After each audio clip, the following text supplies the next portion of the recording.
When you're developing feelings for someone, it's natural to feel nervous about taking the relationship further. Pay attention to body language cues like prolonged eye contact or open body posture, which can indicate mutual interest. Both verbal and nonverbal communication are crucial. Engage in meaningful conversations by asking open ended questions about interest or experiences, and make sure to listen actively. Honesty is key, so be straightforward about what you're looking for while maintaining a positive attitude. You might also create a romantic setting for your date or keep it casual by suggesting a low pressure outing.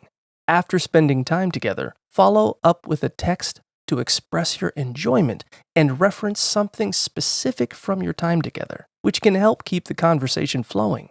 Ultimately, don't hesitate to be bold and ask the person out directly if the signs are encouraging.